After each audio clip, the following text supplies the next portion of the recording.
¿Y ustedes qué estudian, chiquilla? Enfermería también, qué bueno, qué bueno.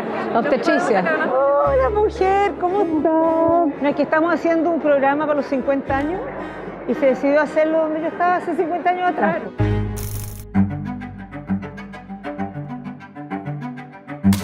Hace 50 años yo tenía 21 años de edad. Estudiaba en cuarto de medicina en la Facultad de Medicina Norte y mis sueños eran poder ser una doctora que ayudara a combatir la desigualdad de acceso a una salud de calidad. Mis sueños tenían que ver con eso, tenían que ver con, primero, una sociedad más justa, más igualitaria en general y con un trato digno para cada una de las personas.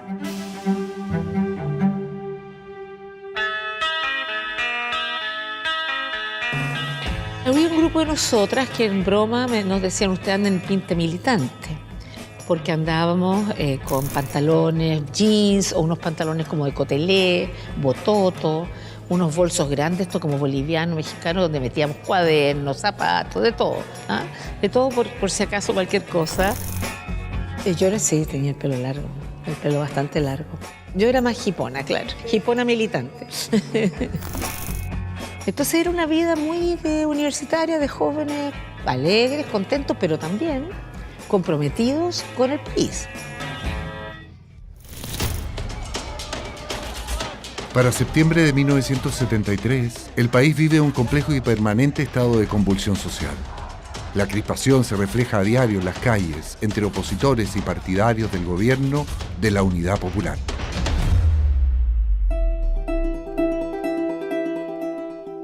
Para Michelle, la situación del país no es ajena, ni mucho menos distante. Desde su ingreso a la Facultad de Medicina en 1970, conoce a estudiantes y jóvenes políticos cuya influencia es crucial para embarcarse en la militancia de las juventudes socialistas. Yo entré como una independiente. Íbamos a asamblea y yo de repente empecé a escuchar a un par de personajes que dije, uy, estos tipos me representan. Y esos eran Carlos Lorca y Ñeño Vivaldi, el ex rector de la Universidad de Chile. Yo dije, yo quiero ser parte de esa organización. Y me acuerdo patente, estábamos en el casino, bueno, la cafetería de la universidad, almorzando, y veo sentado a Carlos Lorca y a Ñeño Vivaldi en una mesa. Y yo me acerco y yo le digo, yo quiero ingresar a la Juventud Socialista. Y los dos me miran así como extrañados y me dicen, ¿estáis segura? O sea, casi como que no me pescaron, la verdad. No sé por qué será, han dicho esta rubia, ¿qué será? ¿No? Tuve que insistirle varias veces para que finalmente me invitaran a alguna actividad premilitar. Como militante de las juventudes del mismo partido del presidente Salvador Allende, la joven estudiante de medicina se siente llamada a colaborar con el gobierno. Hubo una gran oposición desde siempre a su gobierno. Entonces, era esta discusión de que aquí hay un gobierno elegido democráticamente, hay que dejarlo trabajar y por eso nosotros como jóvenes tenemos que apoyar. Pero la polarización y la agitación social no dan tregua al gobierno. Las confrontaciones se reflejan cada vez con mayor vehemencia en las calles, llegando incluso a la misma casa de estudios de Michelle. La mañana del 10 de septiembre de 1973, un grupo del Frente Nacionalista Patria y Libertad amenaza con tomar por la fuerza algunas de las sedes de la Universidad de Chile. El día lunes 10 yo vengo acá como cualquier día y estamos, no sé, mediodía, clase, y de repente nos dicen los de Patria y Libertad se quieren tomar la Escuela de Derecho y la Escuela de Química y Farmacia, que está al principio de Vicuña Maquena. Y entonces partimos un grupo grande para allá, así partimos así nomás, ¿eh? Y nos encontramos con este grupo Patria y Libertad, con estos como bambúes, con una hoja metálica arriba. Era un poquito para asustarse, la verdad. Solo recuerdo que fue una cosa muy tensa.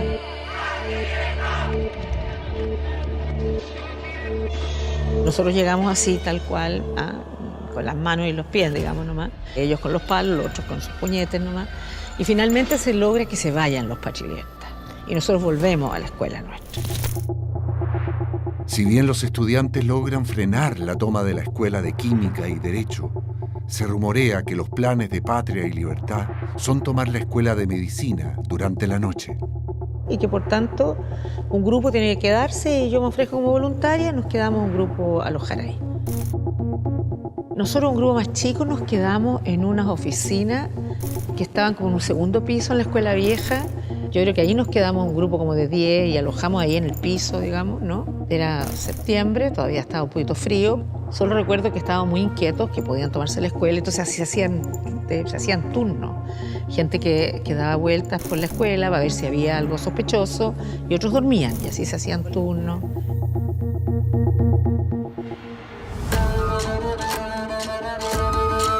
Ni Michelle ni sus compañeros se imaginan que están a pocas horas de cruzar el umbral hacia uno de los episodios más brutales de la vida social y política de Chile.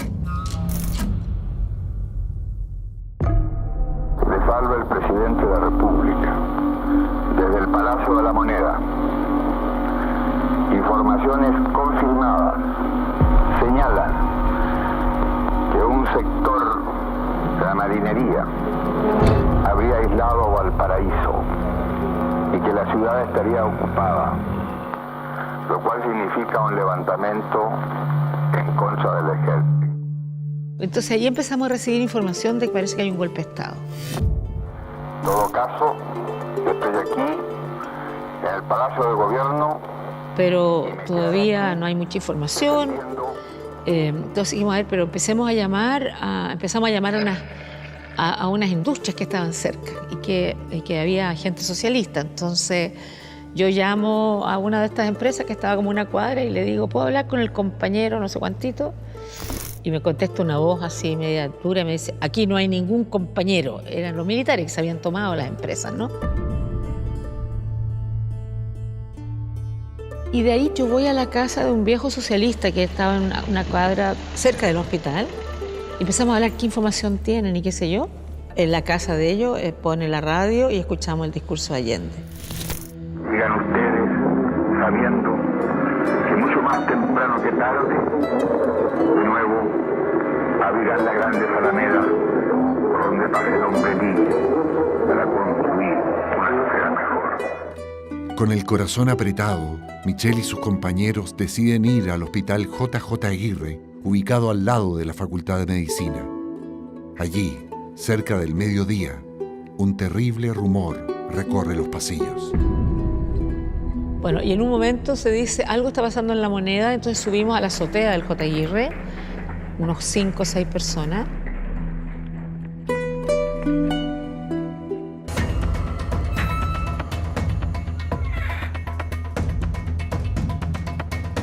Subimos acá, caminamos hacia al lado de la azotea donde podíamos ver La Moneda, ya que nos habían dicho de que ya está bien, había partido ya o estábamos bombardeando La Moneda y lamentablemente constatamos que era cierto.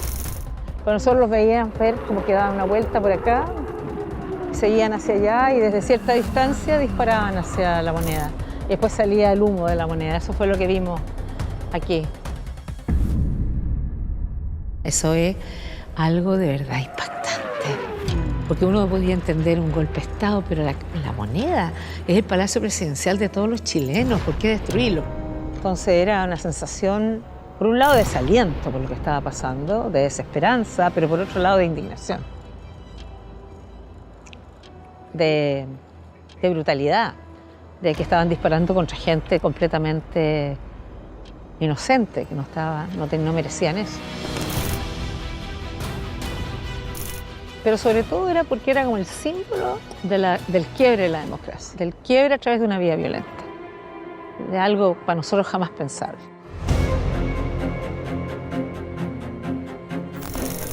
Entonces nosotros súper angustiados por la gente que estaba en La Moneda, por el presidente Allende, por hombres y mujeres que trabajaban allá y también por este símbolo de tanta violencia, que claro, era solamente un signo de lo que venía después. Pero jamás dimensionamos nunca que lo que iba a pasar era tan horroroso como lo que pasó. Nunca.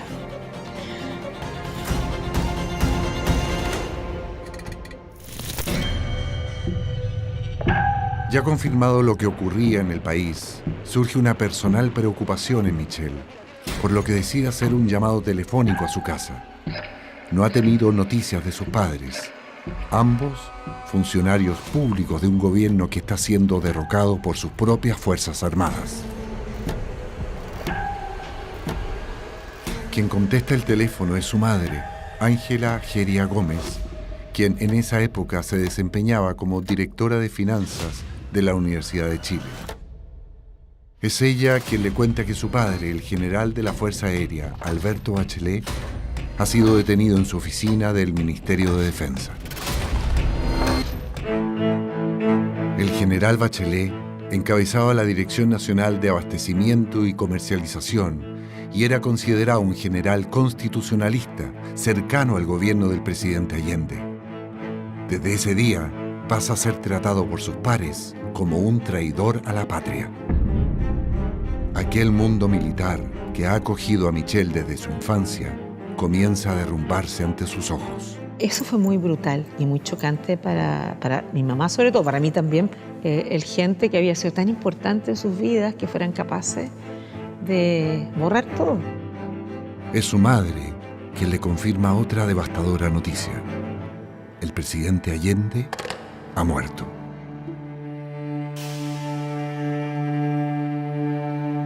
Fue muy impresionante, pero era como también la sensación de esto va a ser muy violento, va a ser muy violento. Misión en Tomás Moro terminada. Misión en La Moneda está terminada. Afuera. Ya ha materializado el golpe de Estado, los militares decretan un toque de queda. Mientras muchos deciden volver a sus casas, Michel opta por quedarse para ayudar en el hospital. Nos distribuimos por distintas partes, asegurando que los pacientes había pacientes, ¿no? El día siguiente los carabineros allanan el hospital. Y bueno, nosotros estamos con nuestros delantales, atiendo a los pacientes, y uno de ellos me mira y me dice, cuídense, yo tengo una hija que en este momento está en la Universidad Técnica, igual que ustedes acá, y no sé nada de ella, estoy súper preocupado, así que por favor, cuídense. Aquí lo que se viene va a ser duro. Mi compañera de curso era Ida Insunza, que era hija del señor Insunza, que era ministro de Allende, y yo, hija de mi papá. Entonces éramos como dos íconos de que en una de esas las toman presa, entonces hay que cuidarla. A mí y a la Ida deciden los dirigentes más antiguos. Nos meten en unas camas.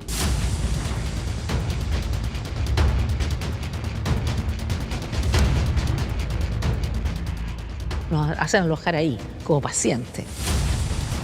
Pasan los militares, nosotros carabineros, y éramos pacientes nomás nosotros ahí. Una vez pasado el peligro inminente de ser detenida, Michel se refugiará 6 días más en el hospital y casas vecinas. Hasta que de ahí yo pude volver a mi casa, donde estaba mi madre nomás, mi padre estaba preso. Cuando Michel vuelve a su hogar, todo aquel mundo que conocía está irremediablemente roto. El país sigue dividido, pero ahora entre vencedores y vencidos.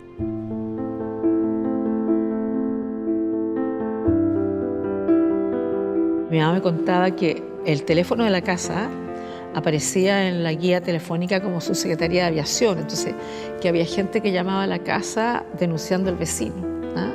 Para que lo fueran a tomar preso, o qué sé yo. Entonces mi mamá, por supuesto, que ella contestaba el teléfono y decía, ya, muchas gracias, pum.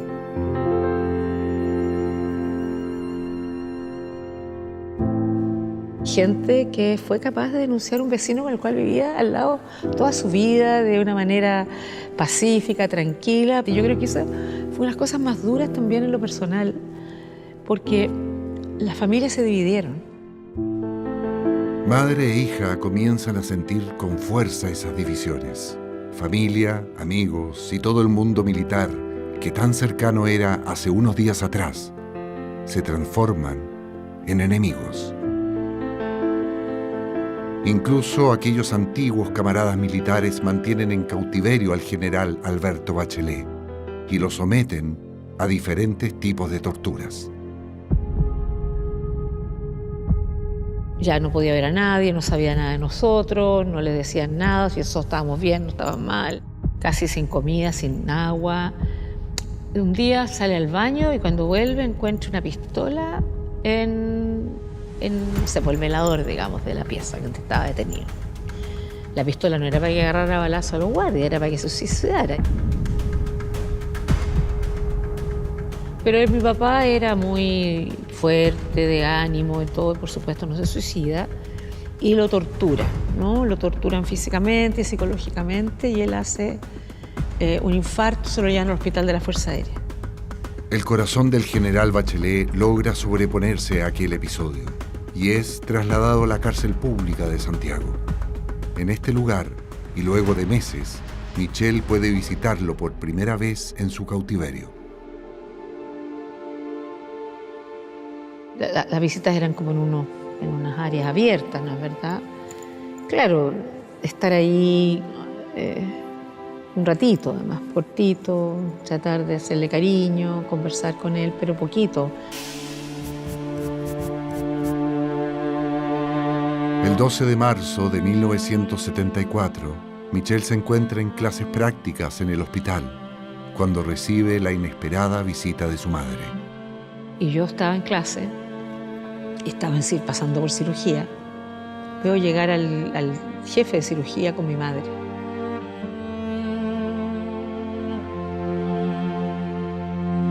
Y me dicen que mi padre ha muerto de un infarto.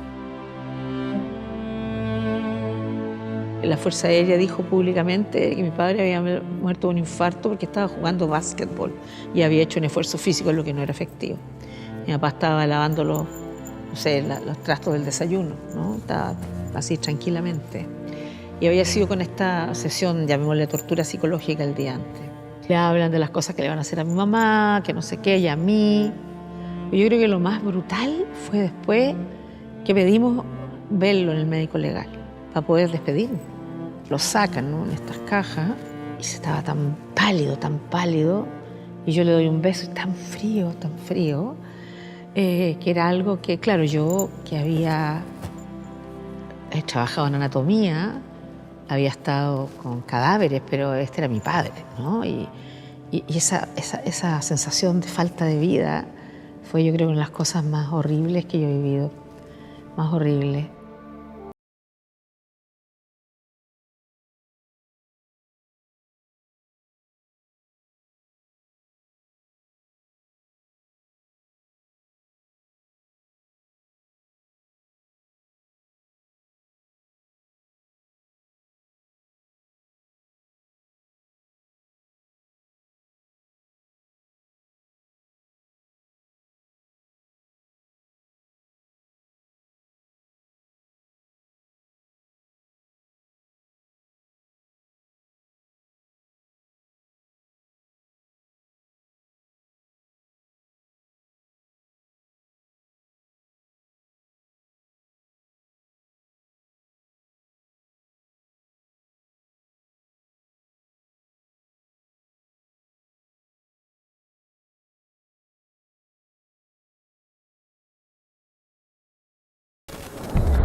Guiadas por un deber ser y pese a todo riesgo, madre e hija no se resignan a ser meras espectadoras de lo que sucede en el país. Entonces cae presa una chica del MIR que era amiga de mi mamá. Y ella entrega el nombre de mi mamá como una persona que de repente, cuando ella no tenía dónde llegar, llegaba a la casa de mi mamá, qué sé yo. Mi mamá no era militante, pero apoyaba a gente que sentía que estaba en desgracia. Es enero de 1975. Dos funcionarios de la DINA llegan hasta el departamento de Ángela Geria, quien es acusada de ayudar a los enemigos del gobierno militar. Tocan el timbre y llegan un teniente y un capitán de la DINA. Y nos detienen. Completamente vendadas, Michel y su madre son trasladadas aquel día hacia uno de los centros de detención y tortura más temidos de la DINA, Villa Grimaldi. Ahí me dejaron con un grupo de mujeres, ¿no? Venían de la parrilla y yo las miraba, las veía, las ayudaba. La mayoría eran del MIR, no tenían nada que ver conmigo, pero eran chicas jovencitas todas. Y a mi mamá, como ayudista, ¿no es verdad?, la dejaron sola, en confinamiento solitario. Nos interrogaron largo, horas, para ver si teníamos algún vínculo con el MIR, ¿no? Y a mí también me preguntaban sobre el PS, sobre la directiva del PS, y yo, por supuesto, Mire, yo soy un estudiante de medicina, no estoy metida en esta otra cosa que usted está diciendo. Entonces ya termina el interrogatorio y al final el tipo me dice, mi hija quiere entrar a estudiar medicina, ¿qué tips me puede dar para...? Y yo empiezo a explicarle, mira, es muy buena, hay que ser buena estudiante.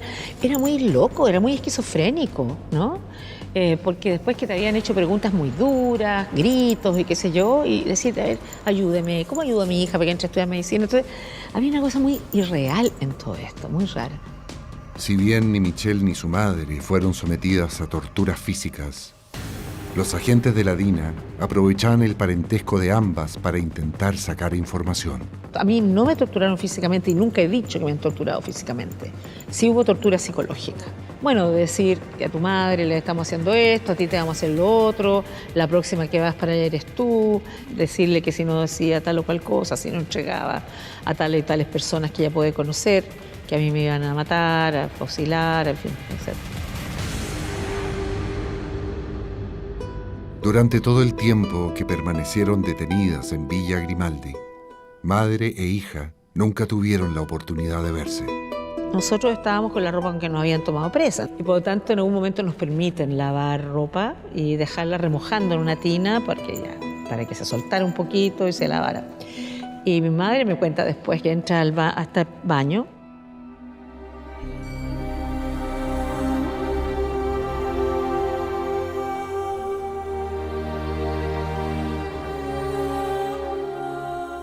Y ve la tina y ve una blusa mía que la hace sentir que si está lavándose ahí es porque yo estoy en buenas condiciones.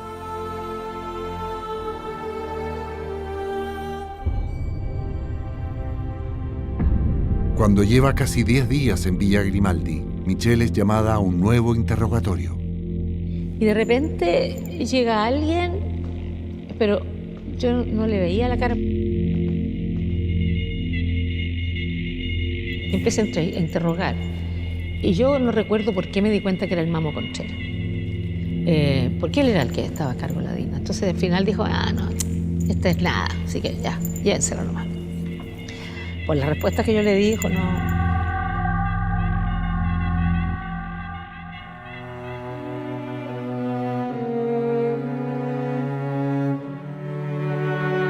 Tras un breve paso por el centro de detención Cuatro Álamos, Michelle es finalmente liberada. Desorientada y sin dinero, es lanzada a la calle. Caminará por horas hasta llegar a su casa vacía. Su madre aún sigue detenida en Cuatro Álamos. Su desafío ahora será mover contactos para liberarla.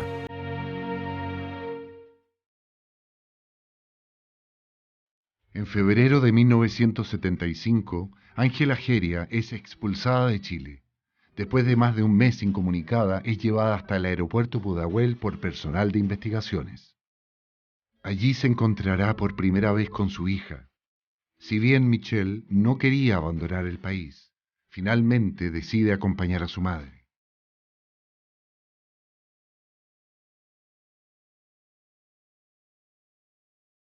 Con el alma en vilo, ambas mujeres valientes parten al exilio, con la tristeza y la esperanza entretejidas en sus corazones.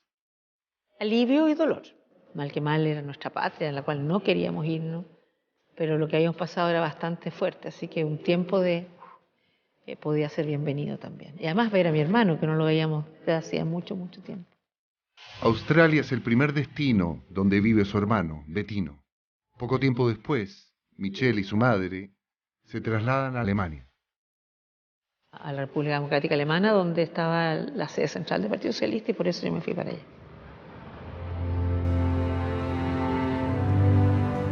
Mientras trabaja en un hospital y retoma sus estudios de medicina, Michelle sigue militando en el Partido Socialista, denunciando las violaciones a los derechos humanos en Chile.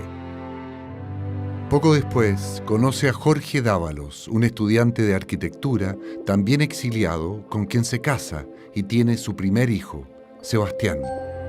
Si bien su vida parece rearmarse, la verdad es que no será posible sin cumplir uno de sus anhelos más importantes. Y yo lo único que tenía claro es que quería volver a Chile lo antes posible, apenas se pudiera. Y es lo que hice. Apenas se pudo, volví a Chile. Con cenizas, con desgarros, con nuestra altiva impaciencia, con una honesta conciencia, con enfado, con sospecha, con activa certidumbre, pongo el pie en mi país. Finalmente, en 1979, Michel y su familia retornan a Chile. Me encuentro con un país donde hay miles de desaparecidos, de ejecutados políticos, de todavía presos políticos, una tremenda desigualdad, la gente más pobre que vivía en los campamentos, las poblaciones más vulnerables, mucho temor de mucha gente que había sido muy activa, principalmente mucho temor de participar, pero también otra gente disponible, como siempre, a seguir trabajando en la clandestinidad, seguir haciendo lo que había que hacer.